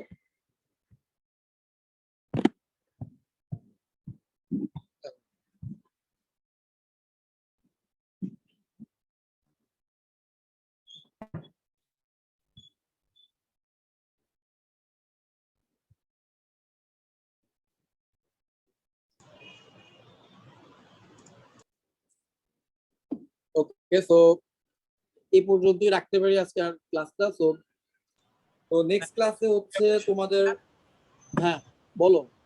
নেক্সট কোন চ্যাপ্টার শুরু করবেন? নেক্সট হচ্ছে বিন্যাস সমাবেশ, আমি একটু বলি। সো নেক্সট ক্লাসে তোমাদের পরীক্ষা, তোমরা এটা আশা করি জানো যে সোমবারে হচ্ছে তোমাদের পরীক্ষা হবে 2টা থেকে 3টার মাঝখানে, খুব শর্ট একটা পরীক্ষা নিব। সো নেক্সট ক্লাসে তোমাদের পরীক্ষা, এক্সাম হবে কি কি থাকবে? ইন্টিগ্রেশনের উপর। ধরো পুরো ইন্টিগ্রেশনের সিলেবাসের উপরই পরীক্ষাটা হবে, তবে সেই ক্ষেত্রে তোমরা লাস্টের 2টা চ্যাপ্টারটা বেশি গুরুত্ব দিয়ে পড়বা, কারণ আমি আগের চ্যাপ্টারগুলোর উপর যেহেতু পরীক্ষা নিয়েছি, আমি লাস্টের 2টা চ্যাপ্টার থেকে হচ্ছে প্রশ্ন করবো। লাস্টের 2টা চ্যাপ্টার পড়লে মোটামুটি রিটেন গুলো সব কমন পাবা, আর এমসিকিউ তো আজকে সলভ করে দিলাম, এই কনসেপ্টের বেসিসে আরো কিছু প্র্যাকটিস নিজেরা করতে পারো, ঠিক আছে। নেক্সট ক্লাসে এক্সাম হবে ইন্টিগ্রেশনের উপর, এটা হচ্ছে প্রথম কথা। সেকেন্ড কথা হচ্ছে গিয়ে নেক্সট ক্লাসের পর থেকে আমরা বিন্যাস সমাবেশ বা পারমুটেশন কম্বিনেশন এটা শুরু করবো। বিন্যাস সমাবেশ, মার্কস ডিস্ট্রিবিউশন ঠিক আছে। সম্পর্কে যদি বলতেন। আচ্ছা, মার্ক ডিস্ট্রিবিউশন হচ্ছে আমি কোশ্চেন করার টাইমে আসলে চিন্তা করব, তবে শর্ট পরীক্ষা হবে তো হয়তো বা 30 থেকে 40 মার্কসের একটা এক্সাম হবে, 30 থেকে 40 মার্কস, এর বেশি না, ঠিক আছে। তাহলে ভাই রিটেনে 10 দুইটা মার্কস বা আমরা তিনটা এমসিকিউ তিনটা করব। প্রবলেম থাকবে। এমসিকিউ ধরতে পারো 10 মার্কস, 10 মার্কস না হইলে হাইয়েস্ট হইতে পারে 16 মার্কস এরকম, ঠিক আছে। 8টা থাকতে পারে এরকম আর কি, 2 মার্কস করে। তো নেক্সট লাস্টে মার্কসে যে হ্যাঁ বলো। এমসিকিউ লাস্টে যে এখন করলাম এরকম কি দিবেন? হ্যাঁ, আর না রে ভাই, এগুলো দিব না, আমি আরো সহজ সহজ এমসিকিউ দিব, সমস্যা নেই, টেনশন নেই, এগুলো আমি দেখাইলাম আর কি। আর এর চেয়েও কিন্তু মানে এরকম সিমিলার টাইপের এমসিকিউ কিন্তু আরো কিছু আছে, বাট এগুলা কোনোভাবেই একটা স্টুডেন্টকে যখন প্রাথমিকভাবে তুমি মানে ইন্টিগ্রেশন, তোমাদেরকে আমি, তোমরা এর আগে ইন্টিগ্রেশন সম্পর্কে কিছুই জানো না, রাইট? তোমরা সেকেন্ড ইয়ার স্টুডেন্ট না, তোমরা ফার্স্ট ইয়ার স্টুডেন্ট, তোমাদের জাস্ট ইন্টিগ্রেশনটা বেসটা গড়া শুরু করছে। এখনই তোমাদেরকে যদি আমি ইন্টিগ্রেশন সবচেয়ে কঠিন জিনিসগুলো দেখাই, তো এরকম সিমিলার টাইপের আরো কিছু প্রবলেম আছে, জাস্ট এটা একটু হিন্টস দিয়ে রাখলাম। সেগুলো হচ্ছে যখন আমি কখনো যদি অ্যাডমিশনে পড়ানোর সুযোগ, অথবা তোমরা যেখানেই অ্যাডমিশন পড়ো, তোমরা কিন্তু আরো কিছু কঠিন কঠিন প্রবলেমের ফেস করবা, সেগুলো হচ্ছে তোমাদের ওই অ্যাডমিশনের ওই ভাইয়ারা যেই পড়া তিনি তোমাদেরকে তখন হচ্ছে দেখাই দিবে। বাট একাডেমিক লেভেলে যতটুকু দরকার ততটুকু অবশ্যই তোমাদের হয়ে গেছে, এবং এর পাশাপাশি কিছু অ্যাডমিশনের জিনিসও দেখানো হয়েছে। তো এরপর হচ্ছে বিন্যাস সমাবেশ পড়াবো ইন্টিগ্রেশন শেষ হলে। তো বিন্যাস সমাবেশ যদি শেষ হয়ে যায়, ভেক্টরটা তাড়াতাড়ি শেষ করে আমার ইচ্ছা আছে যে তোমাদের টেস্ট পেপার সলভ করানো। টেস্ট পেপার হচ্ছে যে বোর্ড কোশ্চেন দিয়ে সলভ করানো। তোমরা কিন্তু টোটালি আমার কোশ্চেনের প্যাটার্নও যেমন ছিল, কোশ্চেন প্যাটার্নের মধ্যে কোনোভাবেই কোনো বোর্ড কোশ্চেন টাইপের সৃজনশীল ছিল না, খালি ছিল অ্যাডমিশন টাইপের ছোট ছোট এমসিকিউ প্লাস হচ্ছে ছোট ছোট কিছু রিটেনের প্রবলেম। হ্যাঁ, সো আমাদের কিন্তু আরেকটা জায়গায় একটা ল্যাকিংস রয়ে গেছে, কারণ আমাদের প্রথমে কিন্তু বোর্ড এক্সামটা ফেস করা লাগবে। তো আমার ইচ্ছা আছে যে পরবর্তীতে 1 মাস অথবা 1.5 মাসের মধ্যে বোর্ড কোশ্চেন গুলা যা যা আছে সবগুলো আমরা সলভ করানোর চেষ্টা করবো, ঠিক আছে। তো তখন হচ্ছে ইন্টিগ্রেশন, ডিফারেন্সিয়েশন, ত্রিকোণমিতি প্রত্যেকটা জিনিস আবার একটু রিভিউ হবে ইনশাল্লাহ। তো মোটামুটি ফার্স্ট পেপার বইয়ের উপর একটা ভালো আইডিয়া দাঁড় করানো যাবে ইনশাল্লাহ, ঠিক আছে। তারপর আমরা সেকেন্ড পেপারের কোর্সটা শুরু করবো, ঠিক আছে। তাহলে আজকের ক্লাসে আর নতুন করে কিছু বলার নাই, তোমরা এক্সামের জন্য প্রিপারেশন নাও, ঠিক আছে। ওকে, ওয়ালাইকুম আসসালাম।